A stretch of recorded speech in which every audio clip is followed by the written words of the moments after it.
I pledge allegiance to the flag of the United States of America and to the republic for which it stands, one nation under God, indivisible, with liberty and justice for all.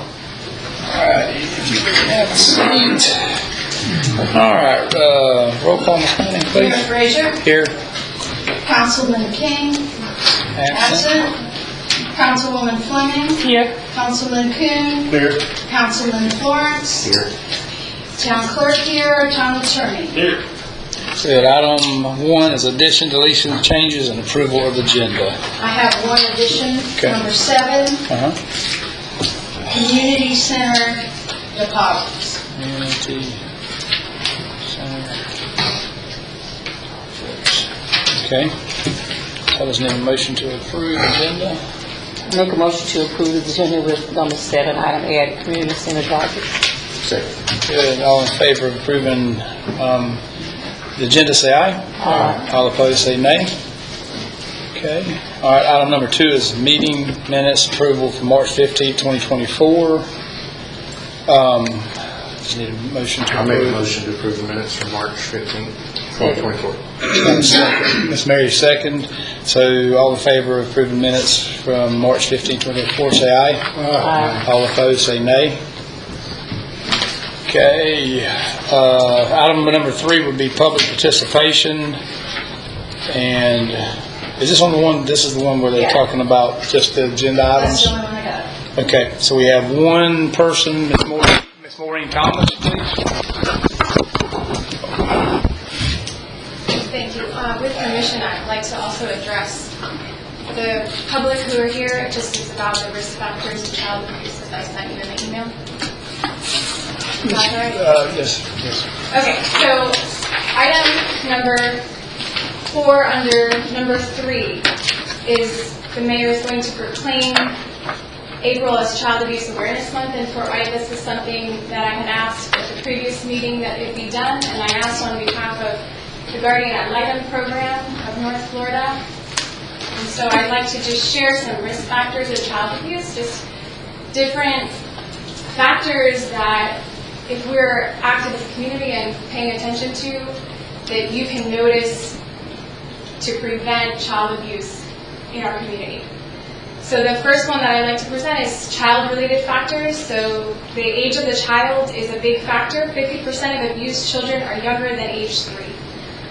Physical or mental disabilities are also a huge factor, whether or not the child has any disabilities and whether or not their parents are receiving support in parenting a child with disabilities.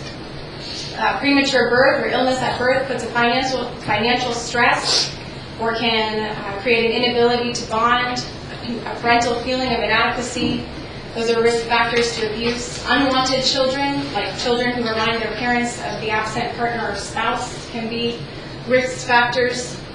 There's a second category of parent and caretaker related factors. So whether or not the parent or caretaker was abused as a child, whether they have depression, whether they have substance abuse. Another different category is social situational factors such as structural or economic factors like poverty, unemployment, restricted mobility, and poor housing. And I like specifically that in Fort White we have the resources for those who are facing poverty, for those who are having trouble finding food. There's multiple organizations like Straight from the Heart, there's the Young Marines, there's a food bank or food pantry out at the thrift store. The thrift store does the backpack programs. The collective has a refrigerator, a community refrigerator. So we are doing our part, at least when it comes to facing hunger in the town of Fort White. Now, another category is family factors, whether there's domestic violence in the home, whether it's a single parent.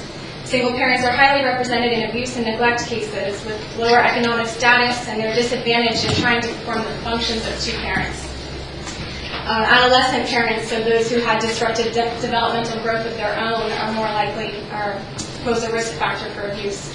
And the final section is triggering situations, whether there is prescription drug that is stopped or whether law enforcement is called to a home in a domestic violence situation. Those can be risk factors as well. So just things to be looking out for in the community, keeping an eye out.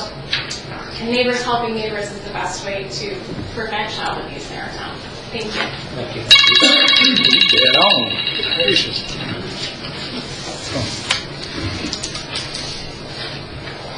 All right. At this time, we'll close public participation. We'll move to item number 4, new business.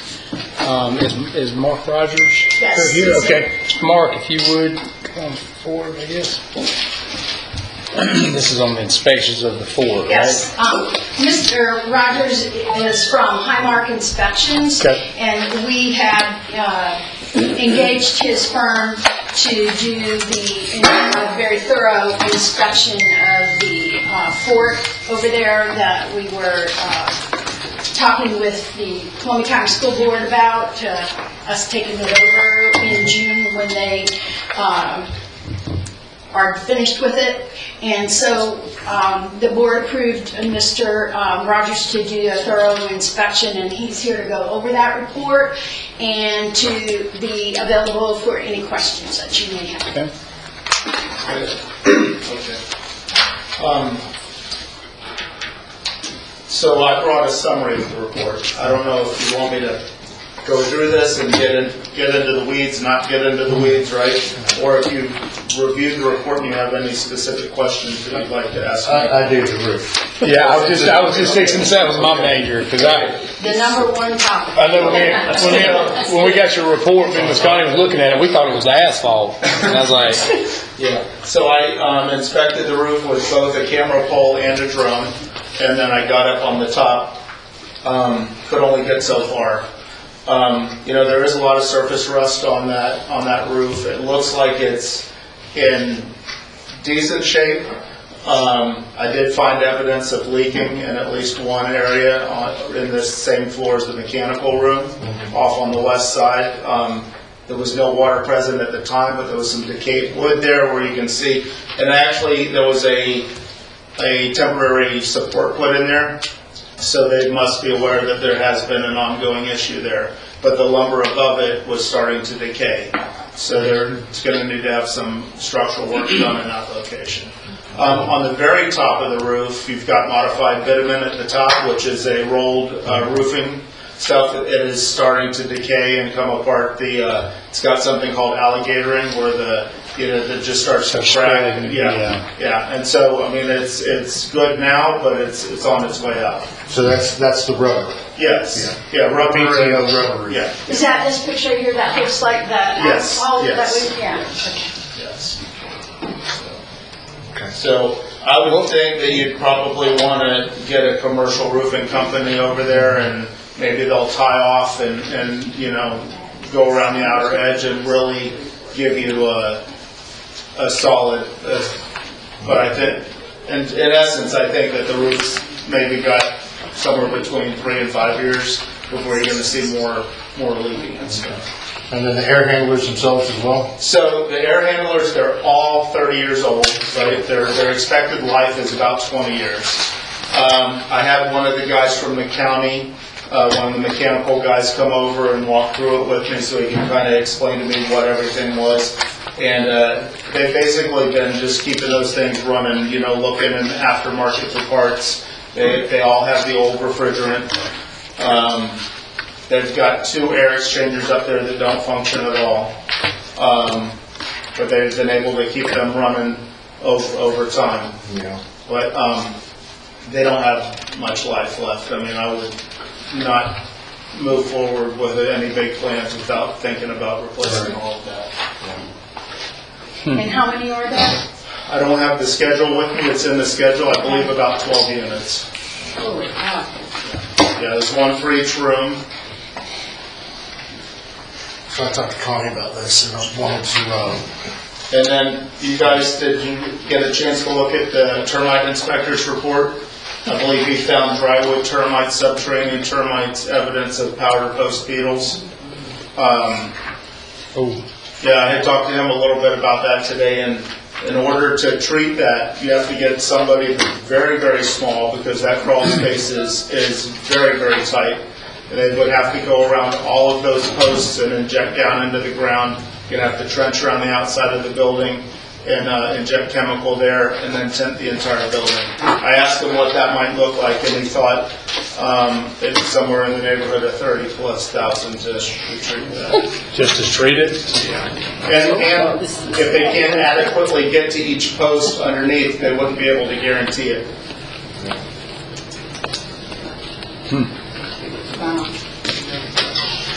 And then you said the air handlers. Yeah, all of the air handlers are from the 90s. You said they're about 30, you said 30 Yeah, years? they're right around 30 years old. And on the outside of the building, the brick was in fair condition. And in some places, there was some issues that I was fairly concerned about. The main entrance on Dorch Street, I guess, there's some really serious cracking above that arch. And it's got about a half-inch gap where it's coming down, so that'll need to be addressed. There's some in the back. There's a lot of mortar that is starting to deteriorate and come out of some of the brick. So I think that would all need to be looked at by a mason and possibly a good amount of work done there. The eaves around the outside of the building in multiple locations, you'll see in the report, had rot. The water's coming over, and it's leaking along the edges. Some of the rafter tails are rotten at the top of the building. All of the windows need either repair or replacement. Some of them are completely rotten. You'll see those in the report as well. Let's see here. On one of the side doors there, an exit door, the frame was completely rotten. A lot of the window sills that are masonry are cracked. They don't look like they're structurally a problem, but they all have cracks in them.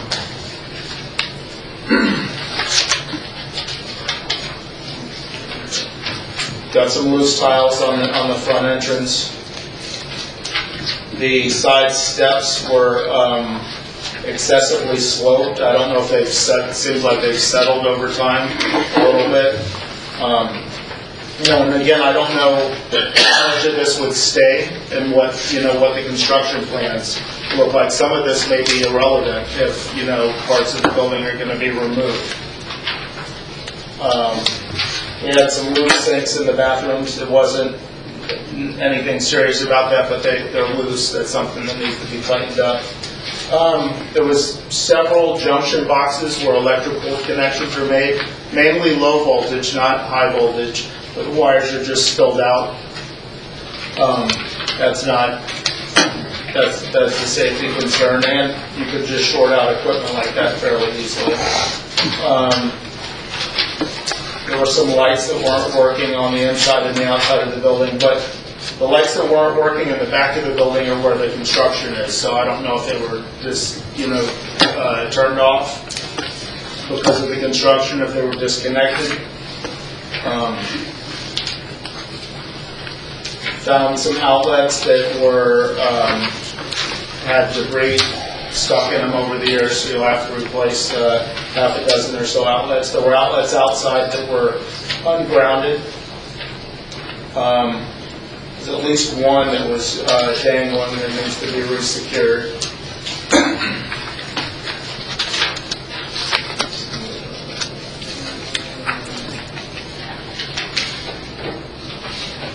So the attic vent on the east-facing side of the building, there had some damage to the louvers. I think in high wind, you could get rain inside of there and have some water issues. There were about 5 or 6 door frames that were cracked above the top. Maybe this is from over the years, just somebody slamming the door too hard many times. Could be structural. I didn't see anything else that would lead me to believe there was any major settling problems with the building. There were multiple instances of chipped paint in the building, and that's an old building, so I don't know what has happened over the years, but there very well could be lead paint, behind some of those layers. So if there is a that's going to require some extra procedures when you chip and sand and stuff to keep the lead out of the air. Had a lot of staining on the ceiling tiles, but this was not from any outside leaks. This is just air handlers over the years above it, backing up and then running out. The cabinetry in the rooms, which may not even be there, whatever you guys decide to do with it, is in poor shape. A lot of the doors are loose. They are swollen. The particle board has gotten wet and so forth over the years. So those cabinets, they're not trash, but they're going to need Humidity cause that? humidity leaks under the, they all have sinks in each room. So some of the sinks may have leaked to just water sitting on the countertops. Maybe some abuse to some of the doors. Some of the smoke and heat sensors were dangling loose, which had more wiring hanging out. The fire control system, I wasn't able to test that, so I don't know its condition. It's beyond my abilities to test that, but it was covered with some wiring and stuff, and it looks like it hasn't been addressed in a while.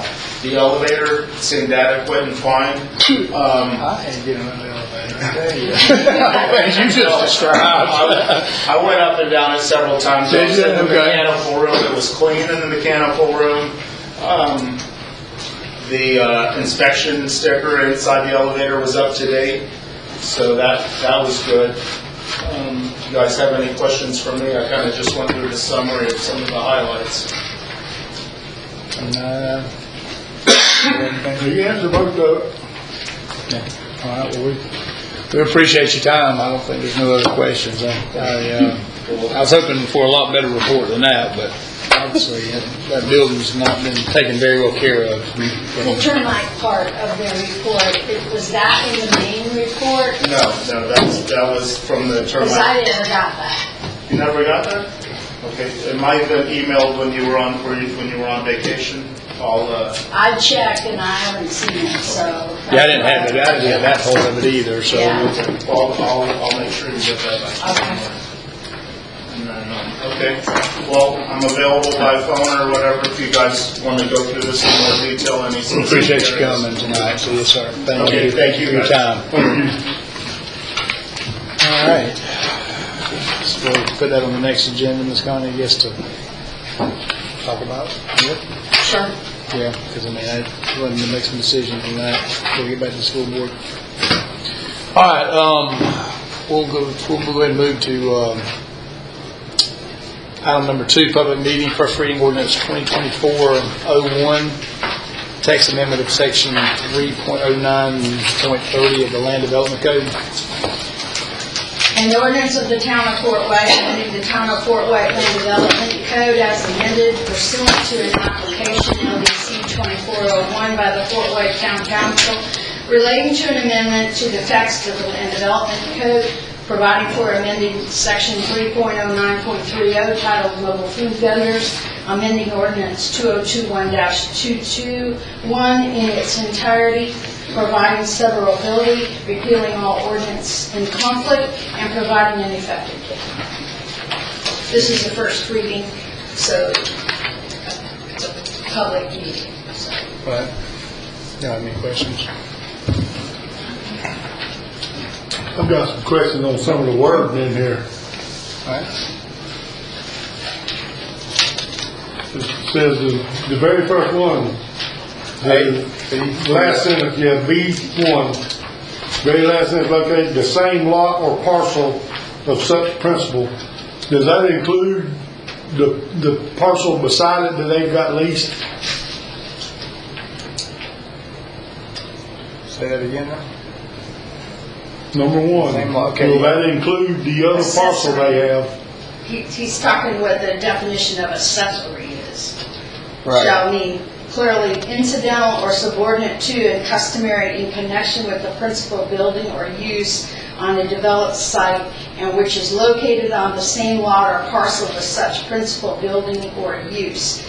What that means is accessory use can be on the same parcel in addition to a food truck. That doesn't have anything to do about the park. No, it's not a parcel. Okay, Accessory, that refers to use. I got you, okay, I understand it now, I'm not a lawyer. I hear. Number 10 says food Under truck. definitions? Yes, ma'am. Okay. I'll Okay. say it, no, ma'am. Covered by, yes, under the food truck park, Oh, hold on. D, D.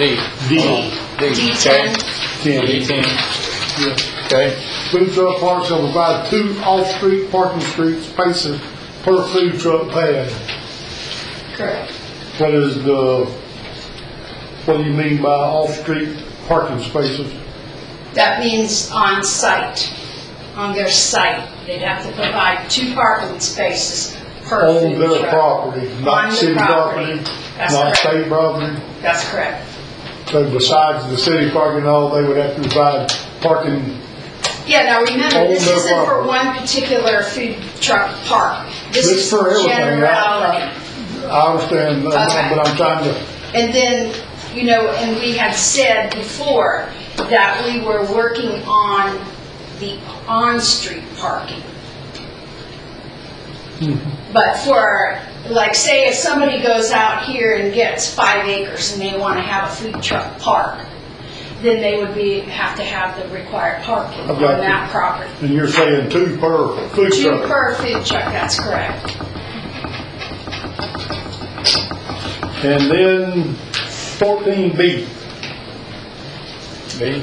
You Going got back. me? No, just right 14B. there. No, 14D. no. I said B. Yes, D. 14B on the same page where it's just on further down. Oh, okay. So the insurance. 14B, that's, Prove it. Oh, no, right, yeah, 14B. that's only under B. If you come down from 10 to 14 and then go On to D. D. Go to D, let's go. Go to D. D14. Right, do it. D14. So proof D14 is outdoor. Commercial general liability. D14. No, D. D14B. Okay, D 14B. Yeah, you're right, page 5. We're still on the page same page I was just on. It's about the general liability. Okay, I think you got, that was amended, and so I don't think you have the right copy. Because 14 deals with outdoor dining under D. 14D. It's I B. got it. He's got B. Correct, right. Scott. You got Page something? five. Go to page Under five. I got B, We're told. Page 5, 14B. on page 5. Yeah, see, that was amended. You all don't have the right copy. Well, we Yeah, need the right copy. you don't have the right copy. You got something different from what we got. Huh? That was, You got something different from that what we got. was, taken out and put in under, do you have it on yours, Mr. Lindsay? I've got what you, You got it, I've got, no ma'am, I've got what You they, got the same one we got. under 14B. Yeah, I know. We made changes and, we've changed this quite a few times, so it just got, the insurance is addressed on E. E, and it's on T. E, T, which is page 8, which Yeah, we don't have that. it's just under mobile food vendor. It's not under the park. It was Proof of eliminated business out of the insurance. food truck park. So that part was just totally eliminated? Yeah, it was replaced without, do you have outdoor dining there? Or is that 15? That's 15. Okay, It's on so there just, too, yeah, just remove 14. Altogether, the whole thing. Take all 14 Sorry. out? Yeah, she's making you a correct copy. So all of 14 out. Okay. All 14 now. So there should be a total of 15 items under D, not 16. So the next one would be outdoor dining. Well, if you took out 14, it'd be 15 would Be be, four- it'd be 15 would be 14. up to 14. So it'd be 14 left. 14. So you just took the 14 totally out of it Correct. then, and moved it to, okay, gotcha. Yes. Does it say the same thing? She'll get you. Okay. There is a number 15 and it talks about accessory uses. Okay. I apologize, it's all screwed up.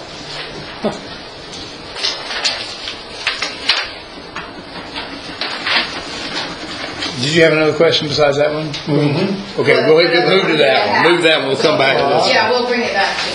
We'll come back. Page 7, Page 7, Page 7, okay. Why do you remove the new product? page 7. no, I'm sorry. No, Let's go to, page 8 8, and S. S. The length of the food truck, 24 foot overall length. That means you're looking at an 18-foot trailer with a 4-foot tongue, and a 2-foot bumper would be 24 foot. That's not a big food truck at all. That's not a big trailer at all. I mean, you're limited. I know several food trucks in Lake City. This trailer's probably around 30 foot. And this is limiting them from coming down anywhere. I mean, yeah, there's very few trailers shorter than 24 foot if they're actual food. I see them little snow cone trailers and stuff, but actual food, I mean, you're counting the tongue and everything. From what I read here, 24 foot is not a big trailer. all right, never measured one, so I don't know. Yeah, this one's I've correct. stayed in a bunch of campers, so. Here's the correct one. Thank you. Here's the correct one. 24 foot, yeah, so we can throw these away? Yes. Which one's Where was you at again, Bill? 8? It's page 8 8, and letter S, the size of the trailer. There's the corrected one. There's the corrected one, Miss Smith. 24 foot, I mean, But you're talking about a 4-foot tongue, so you're talking about 20 foot, right? no, I think you should go, I mean, make that box size. Well, that ain't what it says. It says total length of the trailer, tongue, counting the tongue and all. So we just get rid of the hitch. Yeah, just make it, get rid of the hitch. I'm good with that, just make it 24. So add exclusive of hitch? Right. Yeah. I'm okay with that. I mean, because I know like our manufactured homes, we measure those by box sizes. The hitch don't really matter. Yeah, but this is. I understand that, but I'm saying get rid of that. I'm just saying the 24 foot. All this, so that's So we'll why add I'm exclusive of the asking hitch. questions. What you can do is just take out the language after 10 foot in width. Yeah. And so you take out including the length of any trailer hitch, the trailer or other dimensions. Yeah, mobile food trucks and trailers shall not exceed 24 feet in length and 10 foot in width. Period.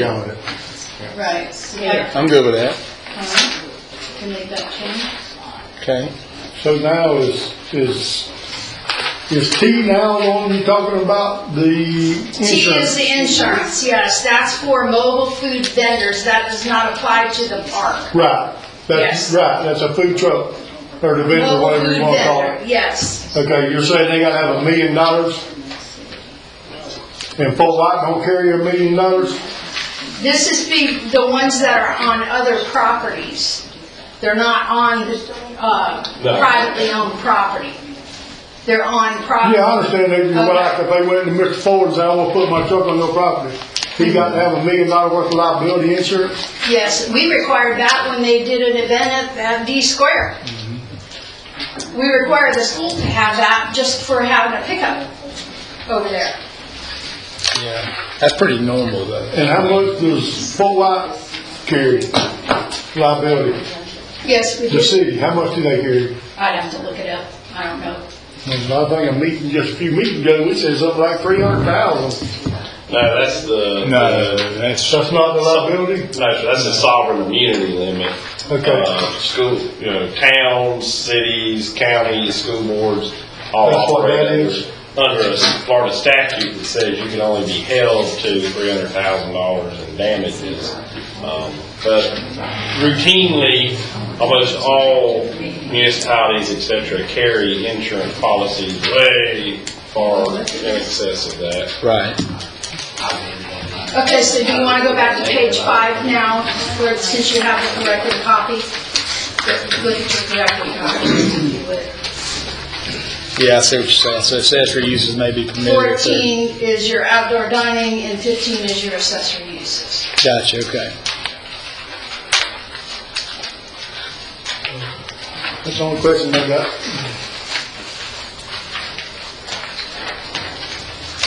So the one major change is the removing the hitch.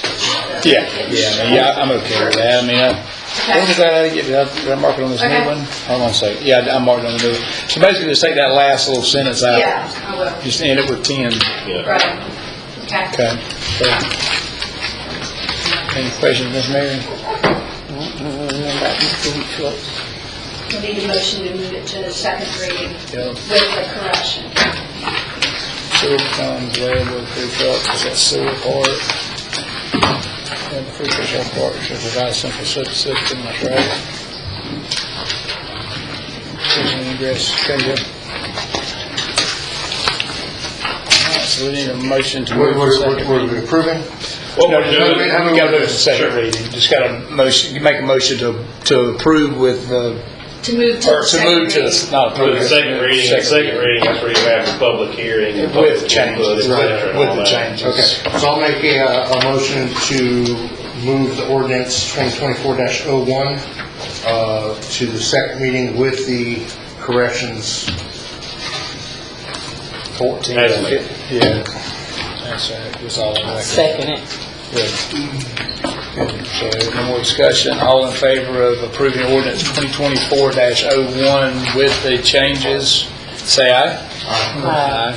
All opposed, say nay. All right. Move forward. All right. Public reading. All right. Number 3 would be the proclamation of April 2024 Child Abuse Awareness Month in Fort White. Proclamation in town of Fort White, Columbia County, Florida, whereas child abuse continues to be a nationwide problem in the United States of America, affecting all ethnicities and socioeconomic groups. Now therefore be it proclaimed that by virtue of the authority vested in me as mayor of the town of Fort White, Florida, hereby proclaim the month of April 2024 as Child Abuse Awareness Month in Fort White, Florida.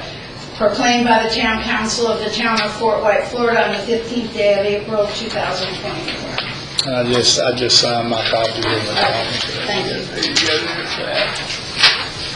Okay. All righty. Next on your list is an information piece only. It's a copy of the finding of the necessity report that was done by Andy Easton and Associates, Mr. Doug Sanders, that came and spoke with us about it. As I told you a couple meetings ago, he was very, very ill and in the hospital, but he is well now and he's back on it. And this finding of necessity is a report that gets done, and he will be at the next meeting to go over this with all of you, but he wanted me to go ahead and distribute it to give you time to read it and look at it. And we will be doing a resolution at the next meeting approving this finding of necessity report, and then that gets sent in to Tallahassee, and he proceeds on to the next step of getting the community redevelopment area established in Fort White. Good deal. That was for all the grants, right? It's an area that gets defined as a redevelopment area, and it's for grants, but it's also for tax purposes. And when anything gets done in there, then it gets reassessed within the county, and the county then will have to share within the tax income that comes in from that. Yep. Thank you. Yeah, we talked about that several meetings ago, remember, so yeah, okay. I didn't know if that had anything to do with the train depot. The train depot land area will probably be included in the designated redevelopment area, but as far as rehabbing the train depot and the caboose itself, no, we're applying for a separate grant for that. Okay. And somebody's working on that. Yeah, Doug That's Sanders. what I'm saying. Doug's working on that. Yeah, he's The one's working been on sick. it. Right. Okay. He's working on it, Well, yeah. that, I know, I received a phone call the other day, and they wanted to kind of join arms with you on Right. trying to do it, so yeah. Right, well, because they have a lot of history about how the train depot was moved here, and it was purchased from a private individual and brought back to Fort White. Right. And they had all that history, so Doug was going to join forces with them and get all that information for the grant. Good deal.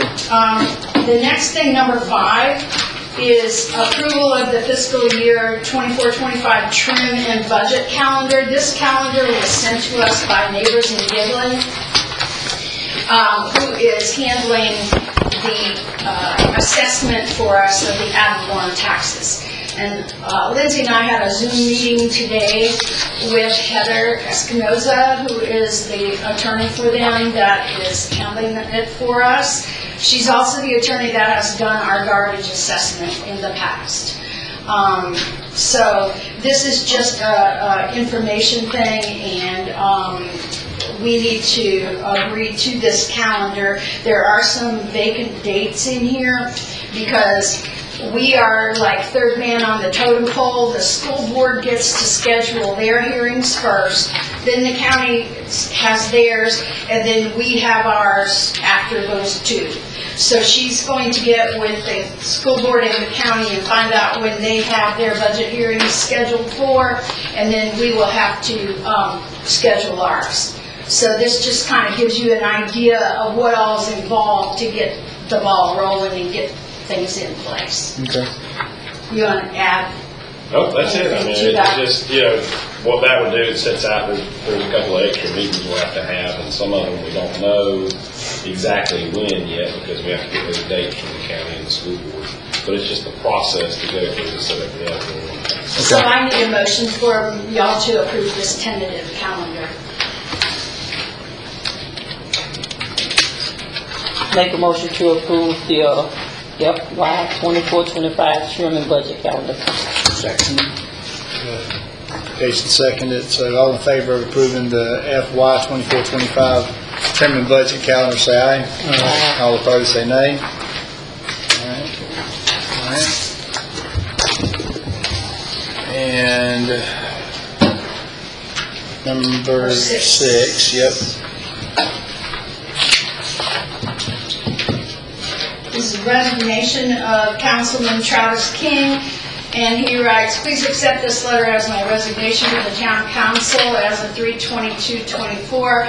As the town grows and needs full-time board members, I, as of now, cannot give what is needed for time and concentration, as I will still be involved in this community and town as needed as a property and business owner. I regret that I must step down. However, it is what is best for my family, our businesses, and the town.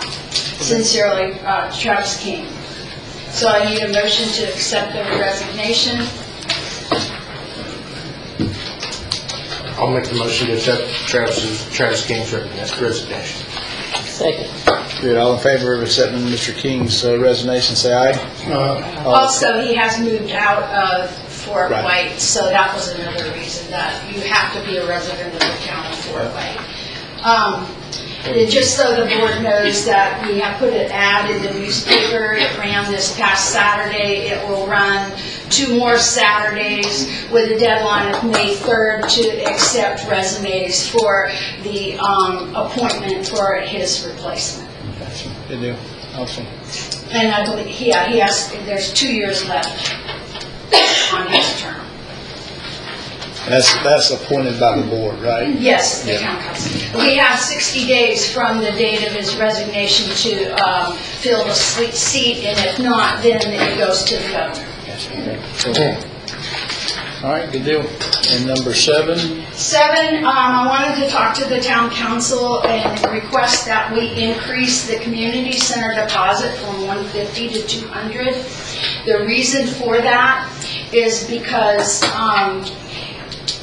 if a renter rents the community center and we're asking for 48 hours cancellation policy.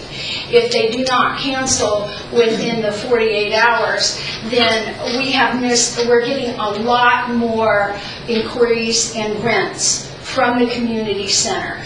And if somebody rents it and they don't cancel it within 48 hours, we missed an opportunity to rent it to somebody else. So we're asking for a 48-hour cancellation policy, and the 200 will cover the rental fee that it would not be otherwise obtained if we were able to rent it. Now, of course, I would say there could be exceptions. If somebody ends up in the hospital, or if somebody gets in a car wreck or something like that, and it's beyond their control of why they didn't give us 48 hours notice to cancel, then, of course, we can take that on a case-by-case basis. But we've had lots of people calling saying how much everybody else is charging, and it's way more than what we charge, and so the traffic and the interest has really picked up on the community center. And I just want it to be available for people to rent and utilize. How much do we charge 150. for like A day is 200. 200. That's why I was going to increase it to 200 to cover the day's rental if they don't cancel in the 48-hour time period. And we had what problem with people canceling at the last minute? We had an instance which brought it to our attention that it was a potential down the road, could be a potential. So yes, that's why I want to nip it in the bud before it becomes an issue. I just want to keep it affordable for everybody too. right. I mean, it ain't like it's our money maker. We've had several people tell us that other places are charging upwards of $1,000 to rent. So it's a bargain. It's a bargain. So you're asking to increase the price of it to $200? No, I'm asking to Well, the increase price the is $200. deposit. The deposit? Okay. Yeah, which So they get then we're gonna back. have to pay into Which they get back. Okay. If they leave it clean, they get it back. All I'm saying is that 200 would be forfeited if you do not give 48 hours Right. cancellation notice. I'm okay with that, and they get the money back. I mean, I'll make a motion to increase the deposit $200. for a second. I'll second it. I'll second it. I mean, I think that, because they're getting the money back, so it ain't like we're keeping the money, so I'm okay with that. I'll second it. Okay? So, now let's vote. I guess all in favor of increasing the community center deposit to $200, say aye. Aye. Aye. All opposed, say nay. So we'll have to bring that back up then. What was it, 2 to 2 or 3 to 1? I don't know, Miss Mary said no. She said no, yeah, hold on. We never said it either way. So it's 2 to 1. Somebody bring it back up. I was going to go against that when I thought we were charging them more. No. Well, we were upping the rental. Same rate. No. But we're not we're not upping the rent, and We're we're not just upping doing, the rent. I'm good with that, so. He's been coming up with extra money for the deposit. Yeah, you got to vote, Miss Berry. Hey, Say nay? nay. Nay. All right, so it's 2 to 2. All right. At this time, item number 5 will be citizens' comments. So we'll open the podium, Ms. Connie, if you will. I have one more thing, just let me, if I Okay, may. yes. This is just an information thing. I just wanted to call to your attention the flyer from Duke Energy that was laying at your Right here. table there. Duke Energy filed for a general rate increase with the Florida Public Service Commission. So if we get questions and people asking about it, they have filed for a rate increase. However, the company expects overall customer bills to decrease in January 2025. The storm restoration cost and fuel under recovery, both of those are supposed to expire at year-end 2024, which will lower the overall bills. Also, they say they've announced its plan to file fuel and capacity rate requests due to falling natural gas cost projections, which will lower the typical residential 1,000 kilowatt customer bill by over $5. So, give, take. So, if you get questions, I just wanted you to be aware of what they were saying. Thank you. All right, item number 5 is citizen comment. This time we'll have Ms. Connie step away if anybody would like any citizen comments at this time. I got something I would like to bring up. Okay, yeah. We got one of the bigger things that Fort White's ever had going on with this septic, with the sewer plant going on. As far as I know, the council has not been notified about one thing going on with what's happening so far. I would like to have updates. I'd like to know what's going on. I mean, we have no idea. We don't have no idea what plan on, how you plan on running it. We don't have no idea where it stands right now. They're in the 90% design mode. They're still in the design mode, and they have requested that we have bi-weekly meetings from here on out. I went to a meeting last week, Tuesday. I'm going to another one tomorrow, and we're in the process of looking at all the commercial accounts in the town and looking at their water usage to determine a sewer rate and to determine the capacity fees and look at the phasing. So I'm waiting When's our next meeting? tomorrow at 8:30. So there you go. I can't be there. There you go. Coming up to you all in. So I can't be there, but I think we ought to be notified of what's going Yeah. on. Well, as soon as they have some finite There's nothing been numbers and finalized, so criteria. it's No, I understand that, but there's some steps going on. I mean, why do we want to wait till they're finalized? Why don't we have some say in this?